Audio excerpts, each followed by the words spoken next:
What are you doing, man? You sleeping? No. Yeah. Do you honestly think someone who gets up at the hour we get up, do you think honestly I could sleep in till like 10 o'clock? I can't. No way. No way. And I was thinking about the boys. The Bays. Oh, we're chilling today, dude. We had a nasty storm in here this morning. The sun's coming out now. What's the weather like down there? Sunny. The place where they're staying is right on the water. It's really nice. It's like a resort. Yeah, Kiz was talking about that because they had a day off down there, and Kiz came on. He was awesome. And he's like, I went to the beach and chilled out. It was quite nice. Kiz asked me, I was talking to O'Neill, who made his return, and I think Bader was there. And he goes, who's your favorite? And I had to explain to him. I said, as a 59-year-old man, I consider you all to be my children. So you're all the same. And then as he was walking away, I go, but you're my radio partner, so you're my favorite. Yeah. But I had to say it privately. Yeah, that's what you do right there. That was a weird one last night, wasn't it? It wasn't weird. It was pathetic and heartbreaking because so many good things happened in that game. Like Dakota was as good as we've seen him. And they always talk about his pace having to pick up. I don't think we've ever seen him work quicker or more efficiently. And they're facing a Rays team that doesn't hit very well. So you're thinking, all right, this is in pretty good position. And then Arenado makes one of the finest plays you'll ever see, really. And then the game is over. Their last strike. I mean, to be honest with you, I just was assuming the Cardinals would get through that. I'm in the dugout planning to interview Bader, actually debating with the producer. He felt we should get Arenado on the post game, and I was like, I'll get him in the clubhouse. Bader actually had two big hits. Yeah. One of them didn't lead to an RBI because Goldschmidt was thrown out, but he got him on the board when they had absolutely no offense. So I was like, I'm going to get Bader, and I'll ask him about it. And then, boom, never mind. It was kind of sad. And then after the game, I get it that, people are in an uproar because you have two relievers who are pretty good, especially Helsley, who's been virtually unhittable, and you go to Verhagen. But Ollie's been clear all along is that they're trying to play the long game so as to not – and we've seen it time and time again with relievers. You can use them up. So he's trying to avoid multiple innings and being careful how they use those guys. And so he went to Verhagen, who has pitched pretty well, who has good stuff, to try to get him through that, and didn't happen. So, part of the equation, I think, for Ollie, too, is that today is a Packy Naughton start, which means – you're going to have all hands on deck because he's not a guy you expect to get through, a ton of innings. So were you guys questioning the usage of the bullpen? Well, in terms of Helsley, I feel like Ollie Marmol has said this so many times throughout the year, and his last outing, we always talk about the up and downs. So, he threw parts of 3 innings. When he went 2 2/3 against the Cubs, they gave him 2 days off. I'm just guessing that entering that night, they probably said Helsley's going to be a 1-inning guy no matter what, and they kind of scheme it out that way. Yeah, no, that's why I wasn't surprised. I was, unhappy with the outcome, but I wasn't surprised. And Verhagen has had good moments. He went through. He had got up to a bad start, and he had the injury, and he had COVID, and he has good stuff, and at times you're going to have to ask guys to perform outside of, your main couple of guys, like they just had a big ask of Cabrera the other night, and he, pitched almost like a pseudo starter. So other guys are going to have to step up, and it just didn't happen last night. So I think you went from like a ton of energy, you could feel it in the dugout, to dead calm. It was almost surreal. And that ballpark, by the way, is kind of gloomy. Like the lighting isn't great. Over the years, some hitters have said it's tough to hit there because of the lighting. It was just a bad outcome, And then of course, in the post game, I got to be the first guy in there. Tough loss. What is Ollie Marmol supposed to say, really? But you understand though why the Rays were inspired by a sold out crowd full of Rays fans. I was a crowd. So, you guys knew, that the Lightning were playing, in the same city, and I think the Rays draw about 13,000 anyway. They're near the bottom of baseball in terms of attendance. So I knew that they'd have fans there. I didn't get the count, but yeah, I would say it was like 70%, just a guess, of Cardinal fans there making a lot of noise. And it did seem like a home game for the Cardinals. We've seen that in other cities, but last night was pretty drastic. Go ahead, Joe. So how about, you mentioned the Arenado play, and watching that last night, when I saw that live, where you didn't even really know what happened live because it was such an odd play that you've never seen before, and then I watched it again on the replay, and in my years of watching baseball, I can't remember a third baseman ever making that particular play. I could be wrong. Maybe I missed it. Maybe Scott Rowland did it. But for me, I feel like I've never seen that before. Dakota Hudson said after the game he never thought he'd see someone making that jump Jeter throw that Jeter used to make all the time to third base like that. I mean, you have to have instincts to make that play, and then you have to have athleticism too. I just don't know anyone else that's going to make that play, but it shows not only how good Arenado is, but how aware he is to even think of making that play, right? So, I mean, I watched that and I was like, it was, did I just see that? Like, I agree with you, Charlie. Like, I can't remember ever seeing anything like that before. And then that's just another thing that made you feel even more disappointed about the game getting away, because that was unbelievable. Hey, Jimmy, Manny Machado put out there on social media, or I think he told a reporter, like, why aren't teams doing more to say farewell to Pujols, who's been the greatest player of a generation? And I think it's a fair point. We saw everywhere where Derek Jeter went, he got gifts, and now it's only June, so maybe that'll change as like these road trips come to an end and it's his true last visit. But has that been discussed at all, or what's your analysis there? Yeah, I mean, I think there's a couple things that work. One, it was Pujols going National League to American League, maybe affects the thinking of some teams in the National League. And then it's not just Albert, it's Yachty. But then you think, all right, get them 2 golf bags, or what's the big deal? Say goodbye to both of them. I was surprised by that. I think maybe a lot of time has gone by from National League teams where maybe they don't think of it. But I was surprised by that. You would think every city, and again, it should be like probably their last stop there. So, but as you mentioned, there's probably more to come. Yeah, but I've been surprised by that. And yeah, there's been talk of it, that there hasn't been more. And then in certain cities we go to, Albert and Yachty will do like a media availability, just as their way, I think, of saying goodbye and letting everyone, locally ask questions. And we haven't seen that in the last couple trips, but then maybe it's, some cities where they plan to do it later in the year. But we've seen it a few times, them sort of reaching out, trying to, let the cities have their goodbye, at least in terms of the media too. But I'd like to see every city they go to do something for them, because both those guys, Pujols and Yachty, have provided a lot of great baseball in those cities.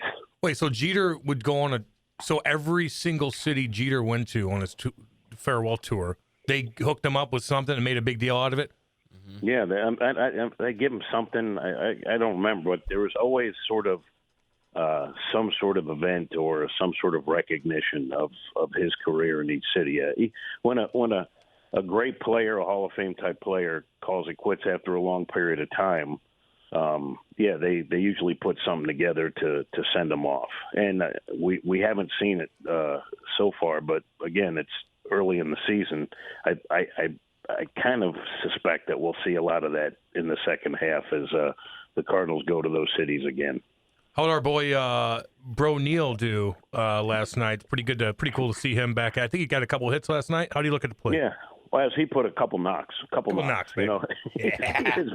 He is beautiful. He said, because one of the questions was, is the shoulder totally healed and had an impingement, and whether that impingement caused him to have a slow start. And he clarified that, saying that no, the shoulder wasn't a problem early on, but maybe taking time off to get past it will give him a reset. And as he put it, because I love it, watching watching the boys at Bush and a couple of times on television, gave me a new perspective, and I'm ready to go. He called them the boys. I love that. He's like old school. Canadian boy. Yeah. So, Jim, between when Carlson comes back, O'Neill, Donovan, all of them, how is Marmol going to rotate these guys? Because when Gorman's healthy as well, he's going to be probably playing DH or second base, and then you got Yepes in there. So I just want to hear your take on that. Yeah, I think, Yepes, I think, has tailed off a little bit. So I think we're going to see matchups with Yepes and Gorman, righty, lefty, that kind of thing. Certainly you want to keep those guys because both show that they can help the ball club. And then, you have a guy like Donovan who you can pretty much plug in anywhere. So they'll have to be creative to get these guys at bats. But I know they're eager to see Carlson back, and Carlson had a big night at AAA. And Marmol told me yesterday he was DH yesterday for Memphis, and Marmol said that he would be in the field today at Memphis because with the hamstring, which is what he's dealing with, a hamstring strain, they want to be extra cautious. So when he's in the field, that tells you he should be ready to go.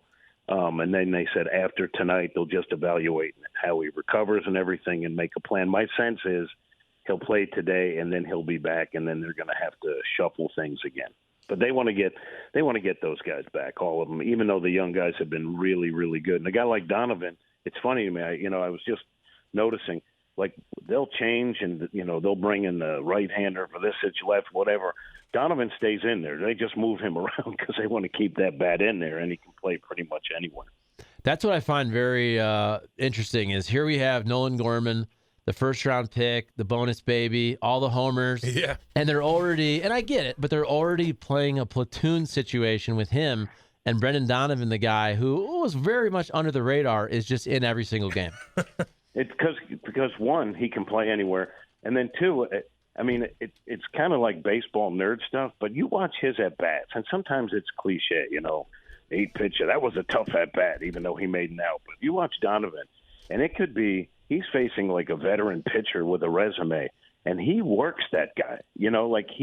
He does have good at-bats. He's got a really good eye. He's able to use the whole field, which is something you don't see a lot of in baseball. He'll go the other way, and he gives you a tough at-bat. So, my thinking is that they want that guy in there every opportunity. And since you can – he's in right field. He's at second base. You can put him at third. And you can put him anywhere. So that bat stays. Yeah, but it is – it is interesting with all the other guys who got all the hype coming up. That's the bat that stays in the game. Tropicana Field. Just tell us about the inner workings of that place. So it's unique for a few reasons. Actually, more than a few. Like no one's there. During BP, they don't blare music, so it's kind of quiet, which is nice for a change. Like you go to Miami and they're playing music so loud you can't even hear yourself think, and that's during BP. So it's kind of quiet. It's kind of dingy. They have the Ray tank in right center, which I think even the Cardinal players were interested in seeing. It's got the baggie up top. It's not even a baggie. It's like a giant hanky just laid over a stadium. And it's got the turf. So there's like a lot of things. So I got to the ballpark really early, mostly because I'm just bored and I don't feel like walking on the beach. So I got there on the first bus because I really wanted to see the young players. So all of them went out on the field when they got there, and you could see they were wide-eyed, like looking around at it. And Donovan said he had played on turf in college. It's his first dome. And Newbart told me that it looked ominous when he first looked up, like realizing you're going to have to catch pop-ups against that white backdrop. And all those, like the catwalks are like on the field too. So at some point a ball's going to hit off that. So there's a lot of weird things that and to their credit, sometimes it's easy. They took a lot of reps, before BP, but they really did. Mostly, I think, because the turf plays so differently and it's so fast that the guys that were in the field wanted to get a handle on what they were going to be dealing with. So I know you. I know it's probably pretty late when you get out of there, Jimmy. But you owe Danny Mac a dinner, dude. Like you got to take him somewhere. He took you to the Salt Bay, and that was a pretty penny. So is there any nice restaurants around where you're staying? Are you going to take him out to dinner? What does he want? What are you craving to eat tonight? I'm jealous because I know there's going to be something nice down there you guys are going to go to. Okay, Cam. So here's the deal.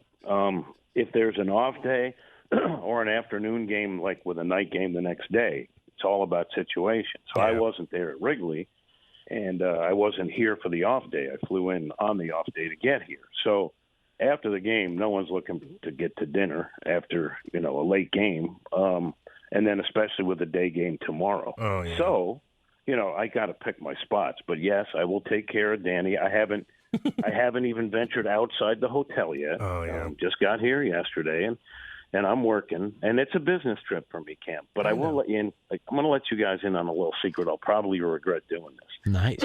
But I had a bad mishap yesterday. And, Cam, the only reason I'm going to tell this is because you're the most honest person about, your past issues or whatever. Like, you're an open book on that. So I'm going to use you as my example, and I'm going to tell all. So yesterday, I had a chance to eat some dinner in the media food room, right? And I'm sitting there with a bunch of guys like Ricky Horton and whatever. And there's an ice cream machine right next to me.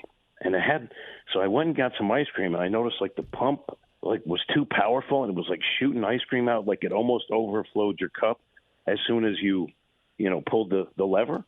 And so I put it back and I sat down and went on. We're just talking and everything. And literally 5 minutes later, someone looked over and said, "Jim, what did you do?" And I guess I didn't put it back in the closed position all the way. So it was spitting out ice cream slowly but surely for about 5 minutes. So there looked like about 2 quarts of ice cream just sitting there. Smelling up the place. It's going to stink to high heaven by tomorrow. Here's the deal, too. The deal is any other stadium. Any other stadium, that's fine. But Tampa Bay Rays, they have a very small budget. That costs you. Yes. Now they can't sign a player next year because of the ice They're cream. going to Montreal.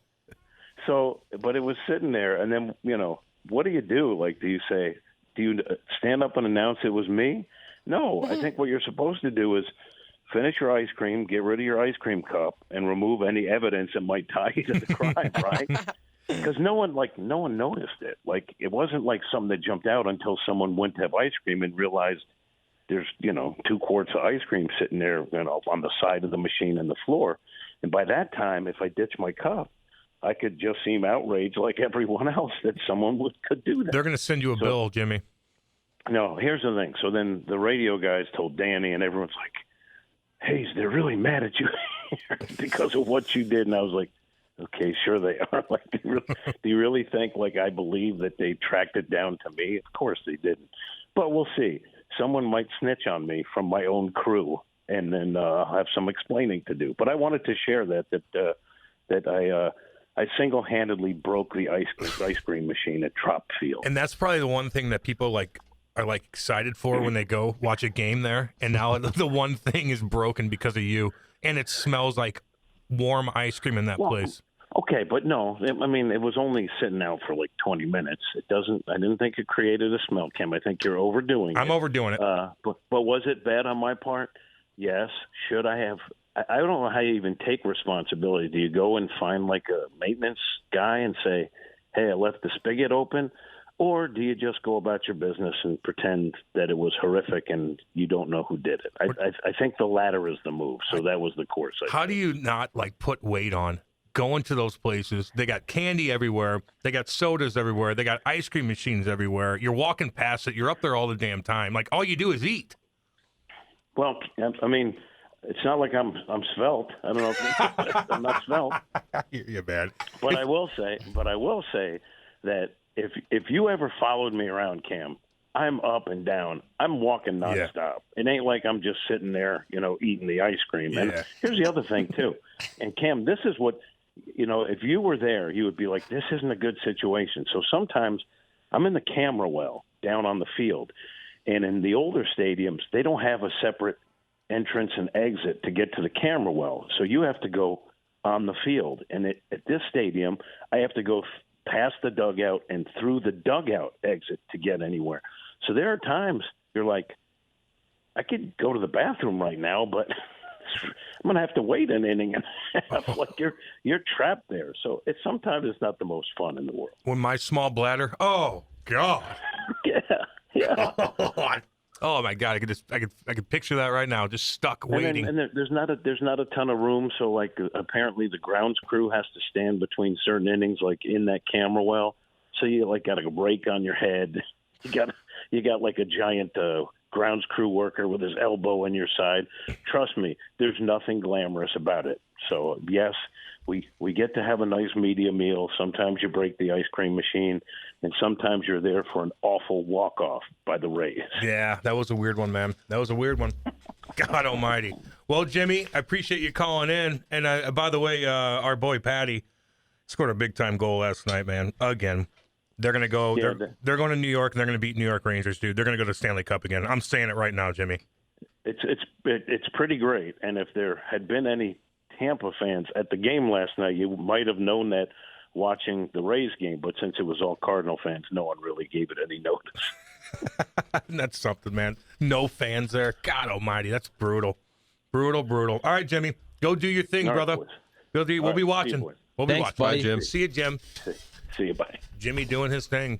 How And about he does that? not sleep in, by the way. He does not sleep in. He's up no matter what. Well, That it's guy. also it's 10:35 over there. Oh yeah, it is 10:35 over there, isn't it? I don't think I can sleep in even on a Saturday. I Hell normally no. wake up at about 5:50. I don't think I can sleep in past. I don't think I could sleep in past 7. So I can't do it. By the way, it's 7:00 right now. Like the sun's shining in, dude. It's shining in. The sun comes up at 4:30 now. Plus, I see it at 4:30 in the morning. my son, Oh yeah, he has that clock where 6 a.m. hits, he's crying. yeah. So he's our real alarm clock.